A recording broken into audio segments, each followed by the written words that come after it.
Alright, hello everyone. I actually just realized that maybe my settings started recording a little bit too early, so I'll have to fix that, well, in a future cast. Let's go ahead and take a look at what's going down here. This is a game between Infi versus Lin, and wow, my sickness is upon me. I can already feel it affecting my casting, so I'll have to try to dial it down a bit. Yes, I have been under the weather, a mild fever, but at the same time, you really don't know what being sick is like until you have to be sick and have to still have duties around the house. Yeah, a little bit of, I guess, parenting 101. Just because you are sick doesn't mean that your kids don't need to be fed, changed, showered, and taken to school. So, yes, I do understand why being sick as an adult is very different than being sick as a child. And why am I talking about this? Well, for the first 2 minutes, anything that you see on the screen is pretty much all I can really talk about. There's no real depth to the game in the first 2 minutes. Build orders are very standard. If it was unstandard, I would definitely tell you it is going to be a Blade Master versus an Archmage most likely. There you go. And both of the heroes will be out at the 2-minute mark. As we can see that there is this peon here, and this is not going to be good news for Lin. The reason why, militia creeping, well, not militia creeping, militia and their very fast move speed, or very fast move speed, allows them to get across the map very quickly. And because of that fast, or their average move speed, because of their average move speed instead of very slow as a normal peasant is, or slow as a normal peasant is, because of that, you can tower rush your opponent much earlier. Now, Lin is already building his buildings in such a way that the towers are not going to hit some of the easier buildings. Also, I do expect Lin to try and place down a war mill earlier. He has to expect that his opponent may try and tower him, so demolishers are definitely going to be within the realm of possibility, as we can now see an Archmage simply running across the map trying to get away. You can see that there's a Blade Master and a water elemental here just doing a little bit of engaging back and forth, and you can see the Blade Master coming in to engage. There's the militia now trying to just push back this Blade Master, as the Blade Master, oh, is it going to actually go after the Sea Turtle hatchling? Yes, it does get the kill and get the experience there. But this is not exactly what the Blade Master wants to be doing. He does not want to feed experience to his opponent. And I'm very interested as to what Infi is doing here. He's actually going after a different creep camp, hoping that he can get that one. Meanwhile, down over here, you can see that the water elemental is still going to try to take down this giant sea turtle. So Infi is doing some major counter iteming there. As you can see that this water elemental will most likely get taken down. Yes, oh, there goes both of those there, as the Archmage is now behind on experience, as that Blade Master was able to come in with the steal. So Infi, good idea on what to do here, but poor execution, as the Blade Master was able to get over there and now chase after that Archmage. Blade Master is nowhere. Is about halfway to level 1. Same thing with that Archmage now, and that Archmage is going to be a little bit more mana sparse, as it isn't at level 2 with that all-important Brilliance Aura. Meanwhile, that Blade Master already taking the stronghold here, coming back. There is that war mill, as I mentioned. We can see we will probably have a demolisher placed down or be trained up as soon as this war mill and stronghold is done. Very important to get that anti-tower siege down early. That Blade Master also going to be benefiting from some extra gold. Gauntlets of Ogre Strength, Cloak of Shadows, both items will most likely be sold just for their gold itself, as the Archmage now gets to level 2 after picking up a Boots of Speed from the shop. Blade Master now around, decides to keep the Gauntlets of Ogre Strength +3, sold the Scroll of Town Portal, and is he going to perhaps try and pick up a Circlet of Nobility? Archmage, on the other hand, now coming over, does have Dust of Appearance, getting some easy shots off onto that Orc Grunt, as it is now running back. We can see Tech to Tier 2 Arcane Vault is coming in. You can also see that the Lumber Mill is currently down, so Guard Towers are within the realm of possibility. As the Stronghold, are we going to have most likely a Shadow Hunter? Shadow Hunter has been the key unit in these matchups, I guess especially against a human player, as you do have very weak heroes. Archmage is generally a lower hit point hero, and with that lower hit point hero, that is going to cause problems. Now, what is this? Oh, almost gets a surround on the trees. Nicely placed there as the Archmage now wanders around once more. All right, it looks like there was some conversation trying to tunnel, making sure that there isn't introducing any lag into the game as the Archmage now runs around. Meanwhile, the Blade Master, I do not believe has gotten an additional kill, wasn't keeping that closely in terms of experience, as we can now see the Beast Master is joining in on the fight. All right, you can see the grunts, this grunt now trying to take down this arcane vault. However, the footmen are going to get in position here. We could get a very easy surround, as the grunt is just going to get surrounded here, and that grunt will get taken down without a problem. Now we are waiting for that Archmage and that Beastmaster to each pick up some ivory towers here, and once that ivory tower is down, oh, this one footman may get taken down. Oh, very close. Yes, it does get taken down. So trading a grunt for a footman, not as good as just getting a free grunt altogether, as the Archmage and the Beastmaster now trying to rush in. You can see a watchtower has been placed down. No Demolisher being added yet, as you don't want to invest in it unless you know your opponent is committing to a tower rush. There goes the Spirit Lodge, though. All of that piercing damage. Oh, are we going to get a Hex onto the Beastmaster or a Healing Wave? It is going to be a Hex instead. Archmage now Scroll of Town Portal back away, and there it goes, heading back home. Now, massive repairs underway onto that arcane vault. The lower hit point grunt now going to try and hide. There is that scroll of regeneration, making sure to regenerate all of those hit points there. However, the Beastmaster needs to get away. Very low on hit points. There's the Hex. There's the critical strike. And the, well, are we going to get a Windwalk strike? No, Beastmaster gets the potion just in time, only to get padded by his own Quill Beast. Water Elemental now getting in some easy shots here, as the Archmage doing a little bit of a lap around the map. There's a Hex, though. For some reason, he decided to stop and smell the roses, and that brief stop right there is what gave that Shadow Hunter the ability to cast that Hex. All right, let's see. Oh, the Blade Master now unable to get in the way. The Beastmaster doing his best job to get in position, get in between.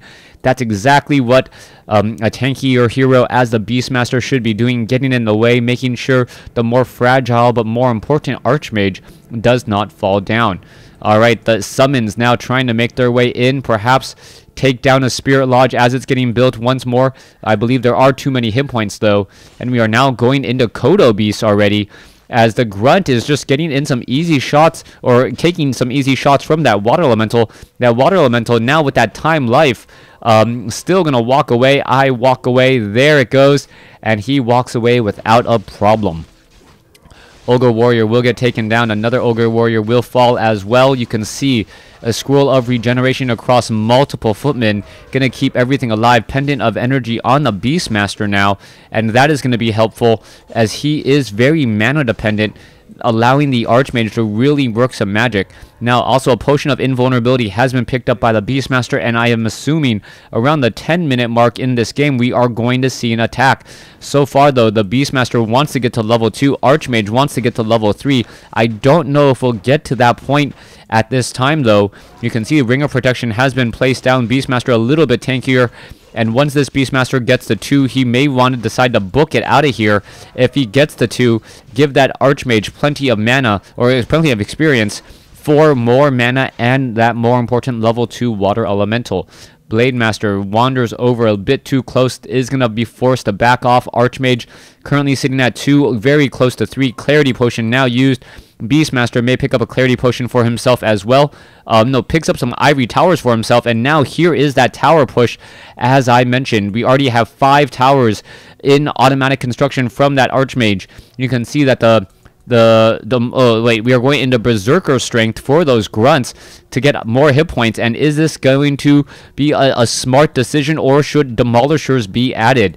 You can see the Shadow Hunter is regenerating. There is a lot of towers already. Look at that, 5 towers already underway. There is no peasant, or there are a lot of peons, but no peasants joining in on this fight right now, as the guard towers are just there as harassment. There is the militia. Are the militia going to fight back enough, and are they going to be able to start repairing? That is an important question here.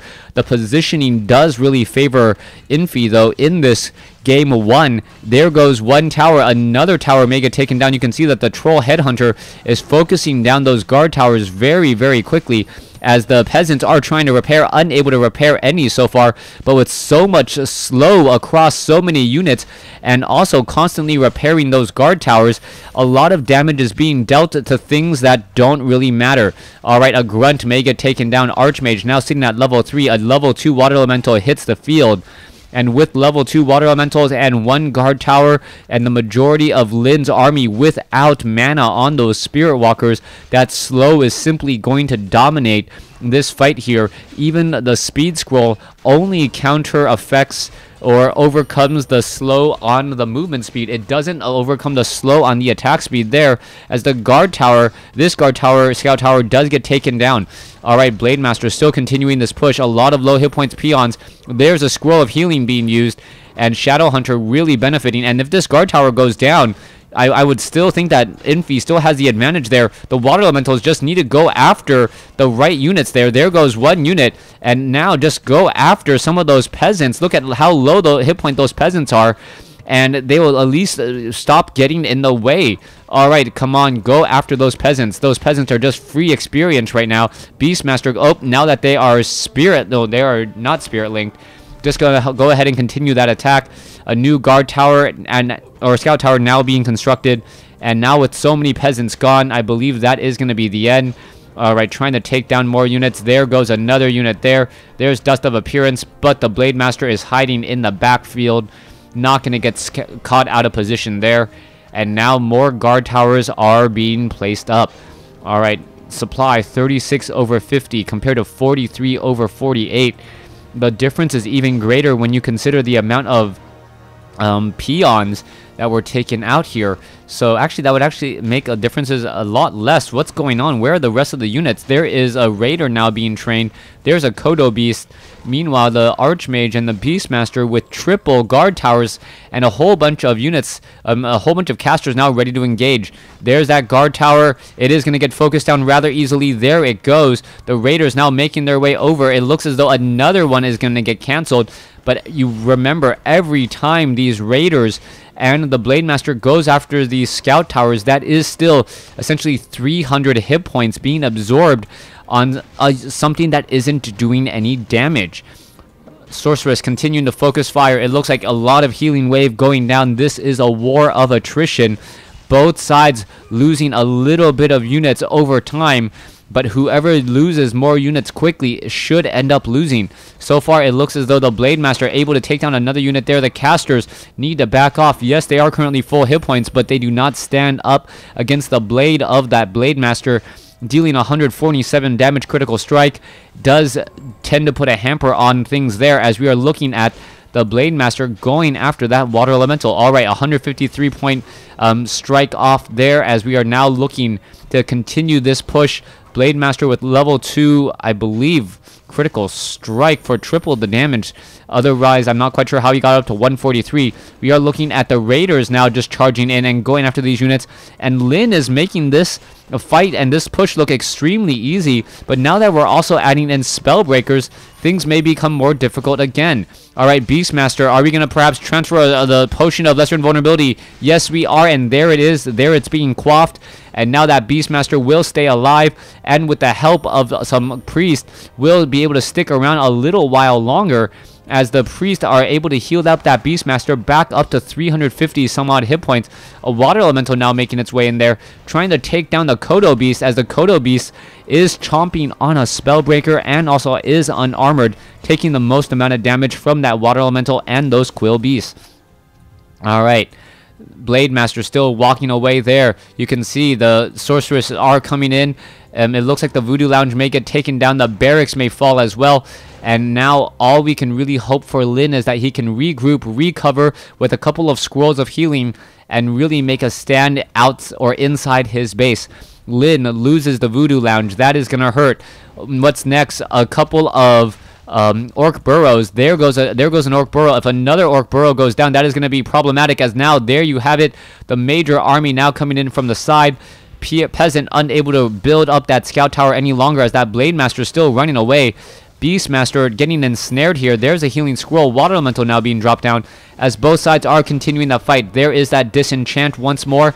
Water elemental gets taken down rather easily. Blade Master getting very close to level 4, but also very close to death. healed back up once again. Now Militia coming in from the rear to try and pick off more of these units. It looks like the Kodo Beast taking a little bit of damage. There's the Priest now brought over. Blade Master gets up to level 4 with that Spirit Link, able to stick around even longer now, as it now has level 2 Windwalk. Raider is going to stay alive. Beastmaster may get to level 3 only to get ensnared again and trapped. This does mean that he will be out of play even longer. A Grunt should get taken down, but the Blade Master getting focused down way too much. It looks as though the Blade Master may be able to make it out. Down to 50, 48, 32, 25, 17 hit points. There it goes. Level 4 now on the Archmage. And with that, things are pretty much out of play for Lin. He does not have that major DPS, and now these casters are just going to go to town on all of these other units here. Kodo Beast absorbing a bit too much damage from that Water Elemental. We are still looking at a pretty strong fight here. The Kodo Beast is slowly digesting that Spellbreaker on the inside. Breakers now. Spellbreakers still trying to save their brethren, unable to do so. Raiders going after the Sorceress, and it looks like this is going to be, I would say, the beginning of the end for Lin, but Lin is still holding on to this quite well. Beastmaster has rejoined in on the fight. He did get resurrected at the tavern. That's the reason for his quick return. Meanwhile, the Blade Master is still nowhere near done. About another 40 to 60 seconds in that resurrection timer. And with that, Lin is going to lose his barracks and lose one of his major production buildings. No more grunts. All he's going to be able to train is Raiders and Spirit Walkers, which may be a blessing in disguise if Lin can somehow pull a victory here. Alright, another Voodoo Lounge is going to fall for the second time. Earlier, Voodoo Lounge was off over here. We are now stuck at 40 over 40 supply. Blade Master hoping to resurrect. It does not look like he will be able to get out in time before all of the Orc Burrows do fall. Those Sorcerers do a lot of magic damage to those Orc Burrows with heavy armor. And if those Orc Burrows all do fall, this is going to be very problematic, as Lin is already upside down 40 over 30 supply, needs to construct 2 additional Orc Burrows to get back into this. Alright, Infi continuing this push here. It looks as though the Altar of Storms is going to be falling. Is it going to fall in time? It looks like no, it is not going to fall in time. The Blade Master will be popping out of there in just a moment as the guard tower is nearing construction. There is a whole bunch of casting here. There's the Blade Master already back out, going in, getting in some easy damage, easy shots, and Infi a little bit split on his decisions, not quite sure where to go, ends up making a bad decision trying to save or trying to take down the Altar of Storms when the Blade Master was nearly out, instead of keeping that one guard tower alive. If that guard tower was alive, would have done a lot of damage to the Spirit Walkers, and we are now still looking at a major attack coming down here as the Sorceress are going after the Blade Master pretty regularly. However, the healing waves from the level 5 Shadow Hunter still more than enough to keep that Blade Master alive. Militia now being brought over to try to pull that Shadow Hunter back. Kodo Beast still chomping up on a Spellbreaker. Water Elemental, Blade Master still fighting, and this fight has been going on for a good 7 minutes, if not longer, with no clear end in sight. The Blade Master down to 109 hit points. Is it going to fall for a second time? That would be absolutely bad news here, as we are still fighting this out. Alright, there goes one Spirit Walker. We are still attacking. Alright, that Blade Master falls down for a second time, and that is going to be GG. Lin unable to recover from that one. Infi with the lower score takes the victory. Thanks for watching. Thanks for listening.